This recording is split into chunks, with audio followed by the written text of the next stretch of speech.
Albert, I think you started at the BBC in a film department, but you were actually trained as a graphics designer. Yes, I went to art school and trained as a graphic designer. Really got interested in typography and went to a publisher and was a typographic designer there and designed books. But to get into the BBC was quite a problem, really, because you had to write a letter in and then not get a reply. And I kept writing letters in and I sort of gave up hope in a sort of way. But then I met somebody when I went to an evening class, and he said, I know somebody who might be able to help you. And we went to see him, and he was something to do with appointments. I don't know exactly. And he said, well, I'll contact one of the employment people at the BBC, personnel, or establishment, or whatever they would call themselves in those days. They rang me up and they said, hello, Mr. Barber, would you like to come in for an interview for a Massili operator? And a Massili operator was a person who made caption cards.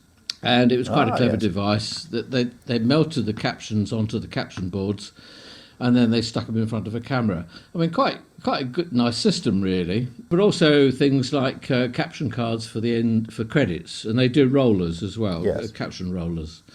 And I said, well, I don't fancy doing that because I'm doing a better job now as an assistant art editor.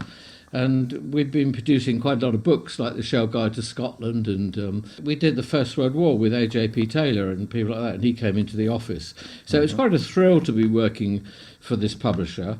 And I didn't really want to make captions all my life at the BBC, so I said, well, I'd rather not. So they said, well, don't worry, we'll get you in for another interview if anything else comes up. And I thought, well, I've blown it now. And a week or two later, I got another phone call, and they said, would I like to come in as a film assistant? Well, I'd no idea what a film assistant was, but the thing about it was that it had the word film, which I'd always been interested in. My father bought me a little viewer when I was a boy, about 9, and it had 35mm in a film that you pulled up through a viewer, and I was fascinated by that. And so that interest in film was there quite early on, especially as we had a free pass to go to the cinema. We had a board outside our house on a wall quite nearby, and they gave us a free pass, so I went to the cinema quite a lot. And I was also interested in the graphics of the posters as well, so it was the combination of the two, I suppose. Yeah. And I was always quite good at drawing, so that was the other thing as well. So that's why I went to art school in the first place, because I didn't know quite how to get into the film industry, because at that time the BBC was one of those things that it was radio, because we didn't have television, was one of those things that was sort of a million miles away, and London was even further, although it was only Canterbury. So anyway, I went to the interview, and people behind the board, it was a board, and people behind the table were a strange bunch. There was a guy called Bert Minnell who ran the projection department. He asked me about the Maltese cross, and the Maltese cross is the way the film is pulled down through the projector. He said, could you explain how it works? And I said, oh yeah, okay, have you got a pencil? And he pushed across the table this absolutely grubby pencil. It was awful. It was all unsharpened. It was all ever so dirty. And I pushed it away, and I said, "Don't, hang on, I'll look in my bag," and I found a rather nice smart pencil, probably a Staedtler or something, and drew this diagram and explained how the projector and how the film was projected onto the screen. Anyway, we got on moderately well, and I thought, well, I don't know about this grubby pencil business. It might well have blown the whole thing. But anyway, I eventually was offered the job, and I went to see personnel. And there was a lady there called Norma Grundy, who was an old personnel officer. Each department had its own personnel officers. She always looked old, even though she probably wasn't at the time. She was my personnel officer too for a while. She was really good. I really had a lot of respect for her. She called me into her office, and she had on her desk a huge heap of paper. and in a file, and she said, "I'll just have a look at your file, Mr. Barber." And she opened this file, and it was all the letters that I'd written, and I'd written hundreds of letters to the BBC saying, "Please employ me, I'm jolly good," and all that stuff, you know. So they'd obviously kept a file on me over this time, so they knew quite a lot about me already before I'd even attended a board. And she said, "Yes, well, we'll send you off to Ealing." And I thought, God, Ealing Film Studios, gosh, everything from The Man in the White Suit to Titfield Thunderbolt. So, Yes. and not to mention things like Cruel Sea and various other things. I went along to Ealing, and it was a bit of a shock, really, because the projection department was quite interesting, but I didn't feel terribly comfortable there. There were lots of people like me there, though, and the boys there and myself got on extremely well. I mean, we had a lot of fun. We went on a production course to learn about Sep Mag, as it was called, and the separate magnetic track was put on one machine, and it had to be sunk up with the projector, so they both ran in sync with each other. We had runaways where it was three-phase, and if you didn't set it properly, the whole thing would run away at high speed, and you'd have to stop it quick. But it was fascinating. We also had a lot of fun. I mean, we upset the cleaners one day because we made paper boats. So, you know, those paper boats you could make as children. We made a great armada across the whole of the floor, went home. And it looked terrific. I wish I'd had a phone at that time, or a camera. I'd have taken a picture. But anyway, these white boats were right across the projection floor, and we had a terrible bollocking the next day because the cleaners had complained about all these boats. But anyway, it was quite a lot of fun. But the people that they'd got into this department were people like Phil Mayhew and Nigel Meakin and cameraman. Yes, cameraman. I mean, and quite a lot of soundmen. Alan Dykes was in the department, and so you had. So it really was a sort of It was a sort of training ground, I suppose you'd call it. We all went on and did other things. This was at Ealing Film Studios. This was at Ealing, but we also worked at Lime Grove, Gainesville Studios, as it used to be. That was another. I remember going into one of the studios, and Ken Russell was working there. The whole place, and Alan Tyro was the one of the film editors who I got on with very well, actually. And he'd been the editor on Monitor, one of the arts programs that Hugh Weldon worked on. So it was a real, so exciting to be there, and to walk down the studios that all the stars of my youth had walked down, and to see that lot, which was a tiny lot at Ealing Studios. It was just really a wall of houses, really, with a bit behind it as well. And if you look at, say, the Lady Killers, which they made there, the opening sequence is done really against a wall, but they made it look so good because you put flats in front and the wall would be at the back. I mean, the wall would be the street, and it was a very clever use of that quite small lot in Ealing.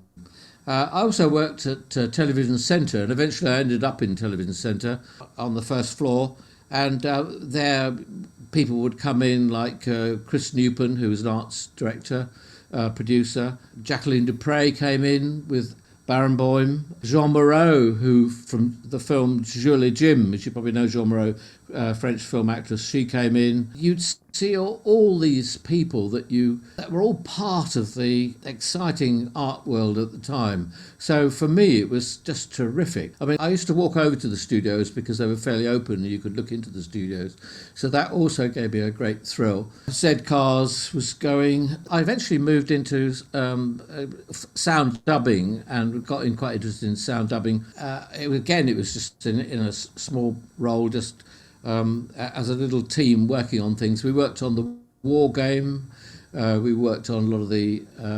We did the opening titles for Dad's Army. We did a whole lot of things that eventually ended up on the screen. When I did the film course, Ron Watley was the tutor, And that was also a very good thing because he'd worked in Telecine. And I used to go over to Telecine and got quite pally with some of the Telecine boys. And when I eventually moved to presentation, I could lace up a Telecine machine, which which was a bit of a thrill, really, even though I was in production. But anyway, I went for a board as an assistant film editor, and I didn't get the job. And I was so cross because I'd already made a short film which had been shown at the National Film Theatre.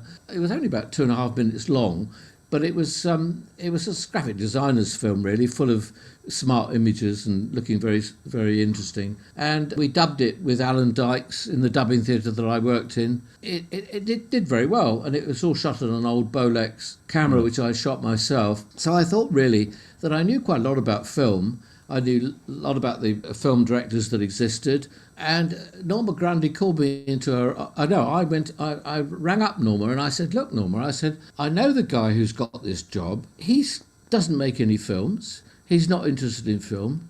I'm completely shocked as to why I didn't get it.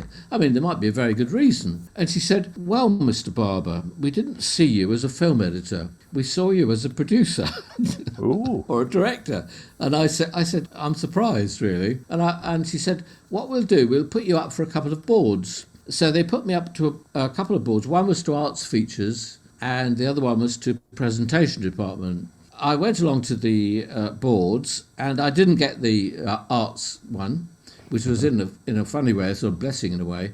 But I did get the job to presentation department, and eventually I was making trailers, and I was also network directing. So I was a network director on BBC One. I wasn't very good as a network director, but nevertheless, I managed to do it, and I got on very well in the department. I felt very comfortable there because I was, I suppose you call them producers nowadays, and I'd view the films, view the VT, do film transfers, cut the stuff, make trailers, write the scripts. So I was doing quite an important job that was shown on the screen. Yes. I think we ought to just explain, though, presentation department was responsible for putting programmes out and doing the trails between programmes. And it was a funny little department tucked away at the back, I think between the second and the third floor, was it, at Television Centre, behind the lifts. Yes. We had two studios, Studio A and Studio B, and they were tiny studios which also had attached to them a continuity room where the announcer would sit. Rex Morford said that presentation was the cement in between the bricks. So what we did all the links between the programmes, we did all the promotions, we made Radio Times trailers, and we advertised the programmes. We did things like the evening rundown, the menus we called them. But it was a funny old department, and it was quite an important department because you had contact. I used to go to the programme review meetings, and you'd have people like Paul Fox, and you'd have he'd be the controller of BBC One, controller of BBC Two. David Attenborough was there. I mean, all these people who were really the hierarchy of the BBC. So you actually got to meet quite a lot of these people who you wouldn't normally meet if you worked in a normal production department. You also had a thing called Noddy, if I remember rightly. Noddy, I remember watching Noddy. Noddy was in. I think there were two Noddies. They had captions arranged in front of them.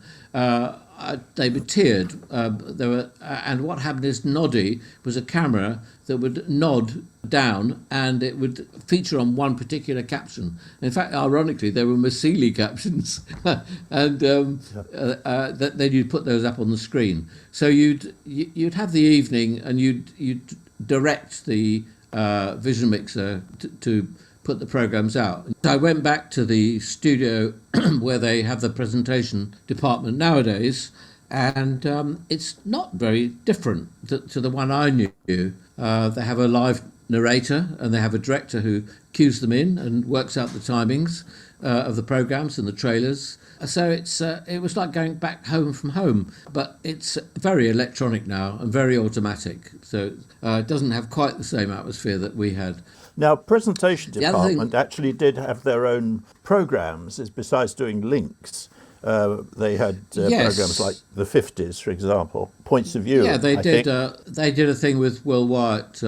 They also did. We did the weather actually as well in Studio A. So you'd cut up the weather and you'd do all the cuts on that, and you'd run in your trailer.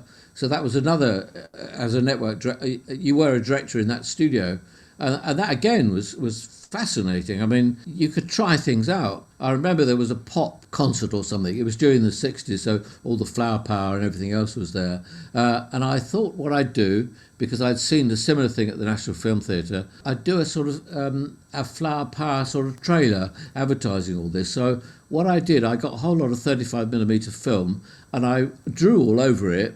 And I coloured it in with colours and all sorts of things, and scratched it, and made an absolute mess of it. And then I stuck it on a telecine machine, and ran that up. And I superimposed over the top the caption saying 60s flower power stuff. And I remember the editor coming down, who obviously never seen any of these sort of films before, and he said, "What was all that about?" And it was just a whole lot of squiggles on the screen, really. I got rather cocky, really. It taught me a lesson, really. I became quite a good vision mixer, and I organised this whole sequence of stuff where you had a caption and a photograph, and then you cut back to a caption, and then you cut back to the first caption, and then you cut back to a name caption. It was all captions, and the cameras were going up and down, backwards and forwards, and we rehearsed it 2 or 3 times, and they said, "Do I want to record it? Because it's quite complicated." And I said, No, I can do this. On transmission, what you do is you offer your first picture up on the screen so the network can take the first picture. So the first cut to your sequence is invisible. It's already there on the screen. The cut is done by a network. So I didn't have to do anything for that first cut. But when network cut to me, I cut to the second caption. And then all the cameras were flying about all over the place with the wrong pictures and the wrong captions and all the lettering and trying to catch up. And the whole thing was a complete mess. And the narrator came in and he said, "How do you get on with that?" I said, "Well, it was a bit of a cock-up, really." And he said, "Yeah." He said, "I thought I'd better carry on." He said, "Because all I could hear from you was, 'Oh dear, oh no.'" And it was just those were quite mild words for that exciting time. I know. And it had a very loud music on it, and it would say things like, "The Persuaders with so and so, so and so. The story of a family with so and so, so." So all these captions kept coming up at a rate, and it was a complete mess, really. Yes, a cock up, really. I was a network director on BBC Two, and I had to somehow determine the style of BBC Two because they wanted to make the BBC One style and the BBC Two style look exactly the same. And I said, "No, you can't do this because it's a different network." It was run by David Attenborough at the time, and it had a very sophisticated feel. And I said, "You must keep it separate from BBC One so it always looks different." So that's what they did, really. And it was a much more relaxed way of presenting the network. It was quite funny. There was a guy called Clive Roslin who was one of the narrators, and he was a lovely guy. I met him not too long ago. We used to try to make him laugh. He used to clunk about on all the mixers, and so you see now on BBC Two, clink clonk clunk clunk clink. Roger Brunsker was what they call the coordinator. He used to work out how long the gaps in between the programmes were to meet certain things like the news on time. And he used to go round the network in the evening when you were working, and he wandered into Clive's continuity suite, and they used to have big 1/4-inch tape cassettes, big heavy things, and they're all stacked up on a big rack. And when Roger came in, Clive turned to Roger and said, "Shh, I'm just about to do an announcement." And the 2-minute lights were going, 2-minute red lights. And Roger said, "OK." And he sat down on a chair.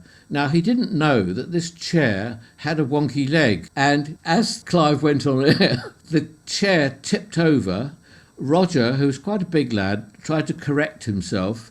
and he pulled the whole rack of these cassettes to the floor. So this is terrific clonking going on, plus Clive fumbling all over the mixer. It was a complete mess. That was one of the fun things.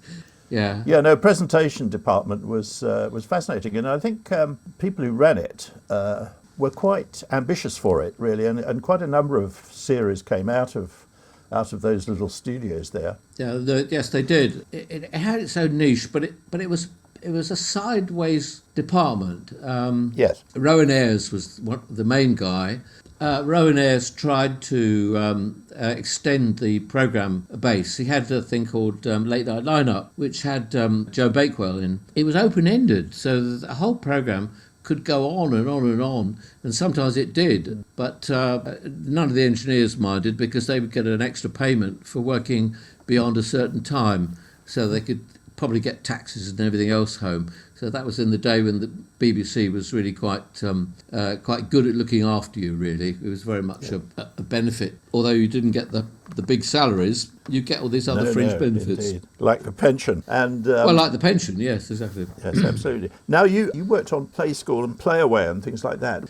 When I worked in projection, I'd worked with a lady called Peggy Miller. She used to do all the translations for the foreign children's films that came in. I think she did Heidi and things like that was made in German. I think she translated all the German stuff. She was very, very good with languages. And I said to her that I always wanted to work in children's programmes, mainly because of David Davis, because when I was a boy on the radio, you'd listen to David Davis. And David he used to read the stories, and he ran children's programmes on the radio. And so he was a great influence. Anyway, so I always wanted to work in children's programmes, and because I'd done a bit of direction in presentation, I thought, well, maybe I could do some of the children's dramas that Jack and Ori were doing. So I applied for the job, PAs they were called. They were really assistant producers, really. And I went for a board for that, and I got the children's job. It was an attachment. The BBC had attachments where you could do the job for 6 months, and if you were any good, you had the opportunity to apply for a permanent job. So I thought I'd do that. Now, I got the job, and they said, "You're going to Playschool." And I thought, oh, aren't I going to do any dramas? And they said no, they know you can direct, so they want you. They're short of a director on Playschool. So I started directing Playschool, and it was just a wonderful experience. It was like, well, in my mind, it was a bit like the Bauhaus. I don't mean that in the way it was operated or run, because Walter Gropius wasn't there. Cynthia Felgate was there. Cynthia Felgate was the power behind the throne, and although she didn't invent the programme, she developed it into a cohesive, organised plan. So that there was Mondays was box day, where you'd make things with boxes. Tuesday, I think, was dressing up. Wednesday was pets day. Thursday was ideas day, and Friday was a sort of science day, and you'd write your scripts.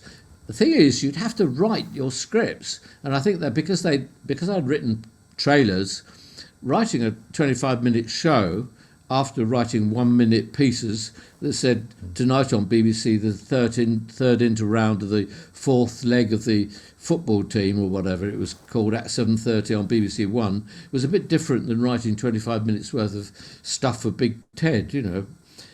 Big Ted was one of the toys on Playschool, if you don't know. There was a whole set of toys. It was all structured in such a way. There were 5 toys. There were 5 sets of pets, I think. And as I say, every day had its own theme. Who were the presenters? Well, there was people like Brian Cant, Julie Stevens, Chloe Ashcroft, David Andrews, Chris Tranchell. Floella Benjamin was there as well. Playschool was done as live. You do it as a 25-minute show in one go, where you do a blocking, and then you do a run, and then you go and have lunch, and you come back and you do a recording, and then you start again in the afternoon, and you do a block, you do a run, and then in the evening you do another recording and go home. And you do 5 programmes in 2.5 days, which is pretty good going, really. Playschool did a programme called Playaway, which was a sort of adjunct to Playschool for slightly older children, full of jokes and songs and things like that. Jonathan Cohen was the MD, musical director. Brian Cant was in it quite strongly. But they used to be guests. So I did several playaways with George Chisholm, with Tony Robinson, who I worked with, and I did the one with Jeremy Irons, where he sang a song, which is the famous one that people quote from Jeremy. But Jeremy Irons was great. I enjoyed working with him. You have a good relationship with your presenters, and I suppose that put me in good stead for working with people. And also I'd worked with quite a lot of famous people in Prez and various people.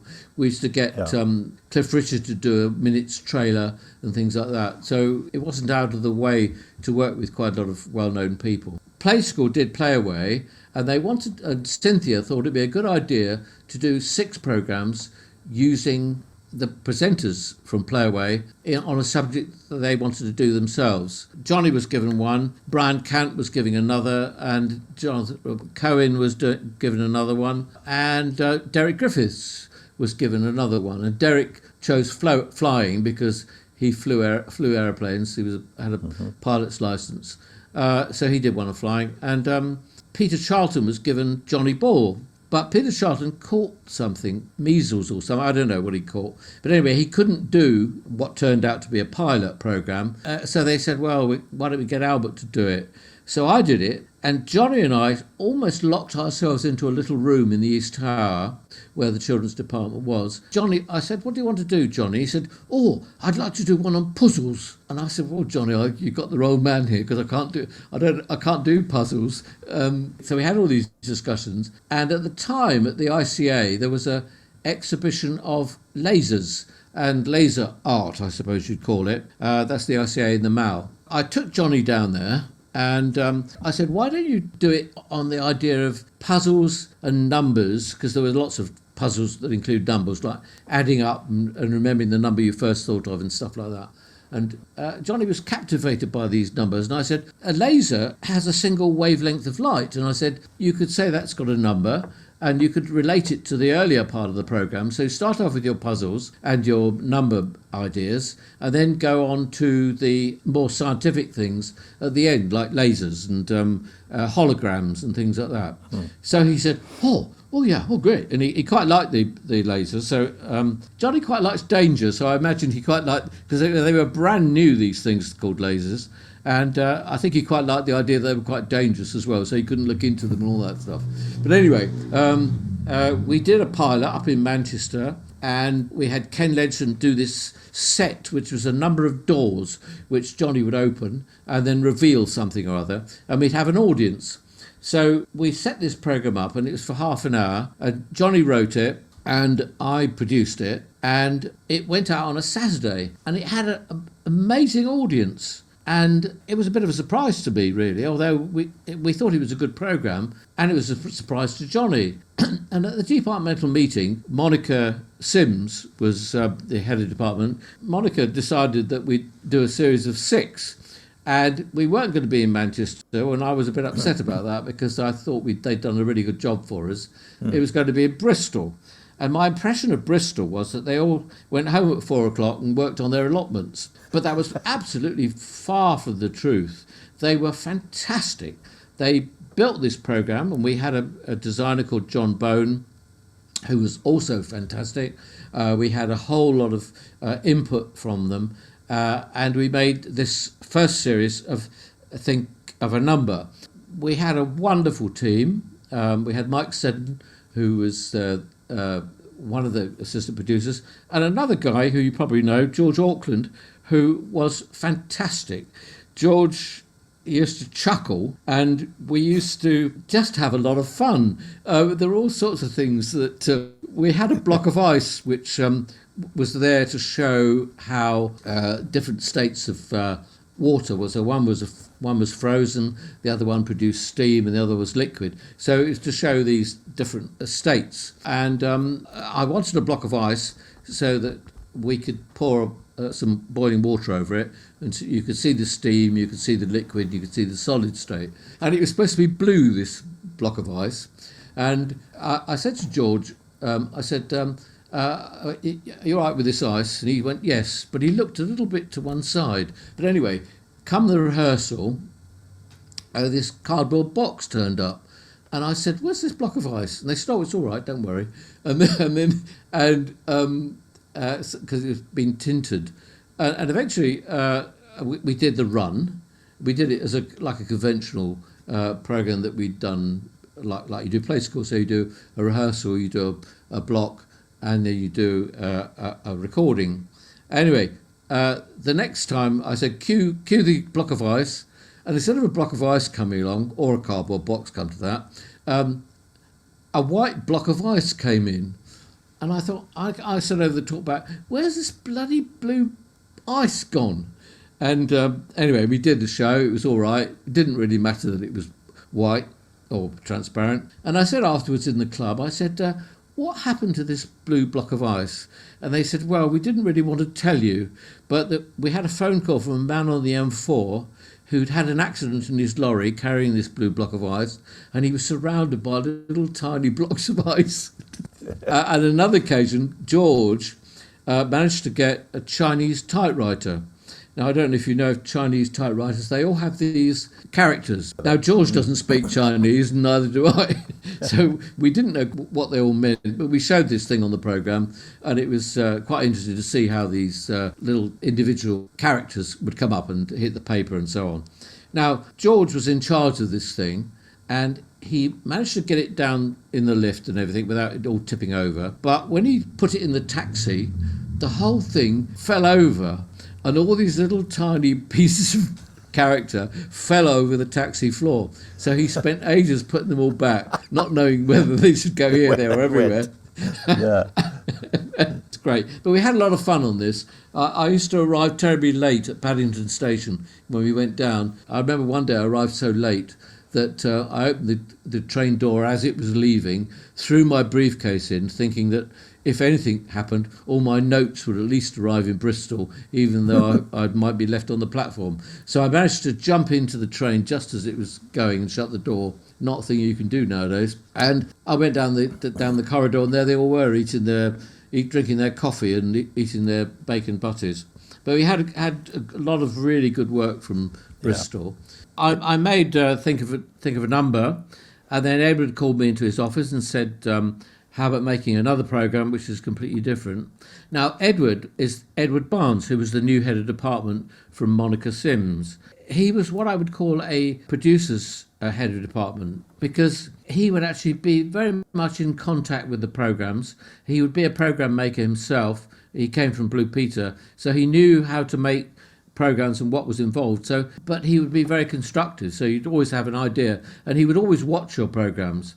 They were getting enormous viewing figures. We got about 8 million viewers, I think, and we also won lots of awards as well. But when the program started, this is Think Again, Edward called me into his office and he said, I'd like you to make another program.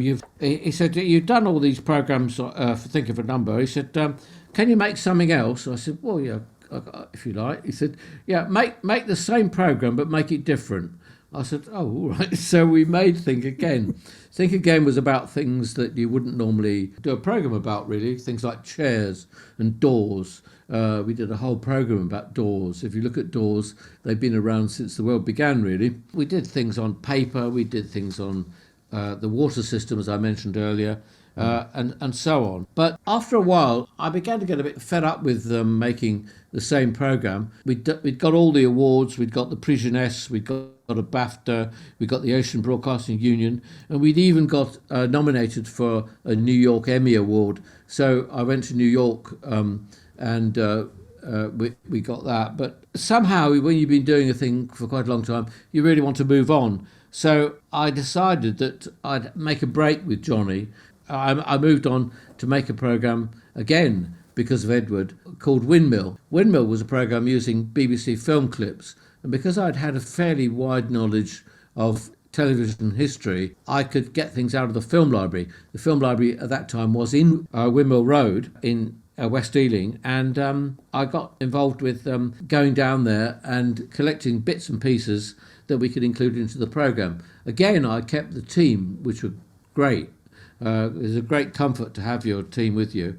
And we used to look at miles of footage to put into program. We had a theme for each one. And I had, possibly for the first time, quite a big team. And we produced quite a lot of these shows, but I was bored with making clips out of other people's shows, and I really wanted to make some of my own. I wanted to do some drama. So there was a drama training course at Elstree, and I put myself down for that. And Edward got to hear of it, and he said, if you can do Wimble and you can do the training course, that's fine. So I did the training course. I used to do that at Elstree, and then I'd rush down to Acton, where our office was, and then I'd look at the programmes and do that. And then the next day I'd be off up to Elstree, and I did this and I did the course.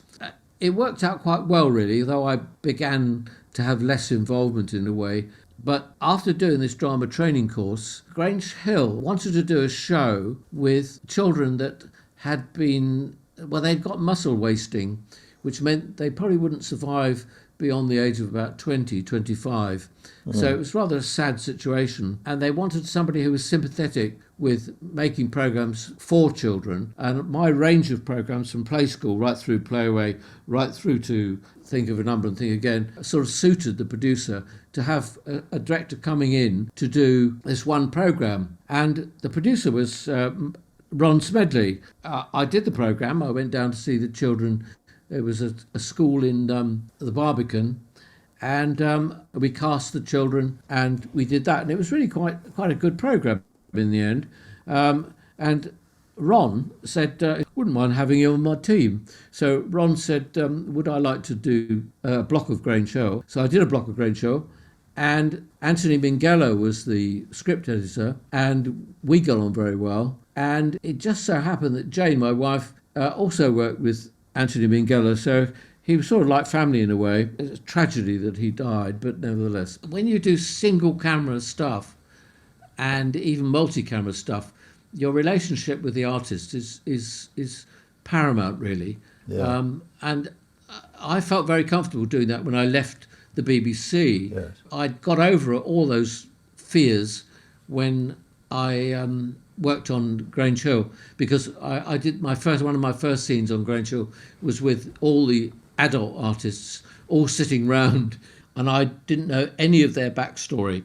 Anthony Mingello was the producer, so I said, look, I don't know the backstory of this, because I hadn't read the previous scripts, and that taught me a lesson as well. And I went up to see Anthony and I said, look, Anthony, I don't know the backstory of this. Can you come down? I think they were also testing me to some extent, because often actors will actually test you. I remember going to a party once, and there was an old lady there who must have been about 80, and she'd been in a scene, and she said, do you like working with actors? I said, yeah. I said, they're a nice crowd. I've got several friends who are actors. She said, oh, really? Yes. I said, well, they're all different. And I said, that's the nice thing about them. Sometimes they play games. She said, what do you mean by playing games? I said, well, they'll sometimes arrive late on set, or they'll because they want to be the senior actor, or they'll fumble their words and blame somebody who's not in their eye line, or somebody who is in their eye line. And she said, really? I've no idea what you mean. And I said to somebody or other, have you worked with this artist before? Because I hadn't been working with her. And they said, yes. I said, does she play games? They said, oh, yeah. So, you lovely crowd actors. I then carried on with Grange Hill, did moderately well, and then the BBC they wanted to reduce in size. They were strapped for cash. They wanted to get rid of people that were fairly high paid. I was executive producer, so I presume I was moderately well paid. It didn't feel like it, but nevertheless, when the BBC said we want to make various people redundant, would you like to apply? I wasn't going to do it, but because I had so much fun at the BBC. But the unions got involved, and you could have your pension at 52, which I was, and you would actually be quite well off, But that was a very generous scheme, wasn't it? It was an amazingly generous scheme. The BBC offered the majority of the heads of children's programmes at the time this offer of leaving the BBC earlier on a pension. The head of Blue Peter left. Lots of quite senior producers left because the BBC wanted to reduce the amount of pay they were paying people. So we all left. It really denuded and destroyed the department, basically. That and producer choice destroyed much of what the old BBC was. I left the BBC thinking I'd never work again. And Mike Hudson, who I knew, and he'd been a floor manager with me on Playaway, I think it was. I said, what are you doing, Mike? And he said, I'm producer on Eastenders. I said, that's interesting. I said, I'm leaving in a few weeks. He said, we're looking for a new director. He said, do you fancy doing a block? So I said, oh yeah, it'd be great. So I said, I can't do it just yet. You have to wait 6 weeks. He said, that's all right. That's when we need him. So I directed a series of Eastenders, and it was a bit daunting in a way because I didn't know quite whether I was good enough, because when you leave the BBC, you never quite feel you can do another job because that's what you've been doing all your career. Yes. And you didn't think anybody wanted to employ you. Anyway, I did this block, and I said to the first assistant director, I said, how have I got on? And she said, gosh, she said, you know exactly what you're doing. She said, you shouldn't have any feelings of insecurity. She said, you work well with the actors and you do all that. I said, oh, that's a relief. And I said, how can you tell? She said, well, you knew half the crew on the planning meeting. She said, you knew the designers, you knew everybody, so you're in your own world. And also, you got on well with the actors. She said, well, we did have a director last week, and he came from the theatre. She said he really hadn't a clue, and we were helping him through it. So that was a great confidence booster. And then I worked on The Bill. It was very much like going back to the BBC because the people there had worked on Thames. The Bill originated on Thames, and the ethics were much the same. So I felt very much at home on The Bill, and they were very supportive. And we did some very good programmes, actually, and the practices were very similar. Well, as a freelance, when I left the BBC, I thought I'd never work again because the BBC was such a comfortable area designed for making programmes. When I first joined the BBC, they said to me, the most important thing is that box that's in the corner of the room. And whatever happens, keep that moving. And it was Ron Watley who said it when I worked at Ealing. And he said, when he worked in Telecine, he said, the Telecine machine reel broke. And he said it broke under the gate, so the film was still going through. And he said at the end of the programme, we had all this film all over the floor. And he said the thing is, the transmission was secure because we never went off the air. And he said, that's the thing, you just keep going.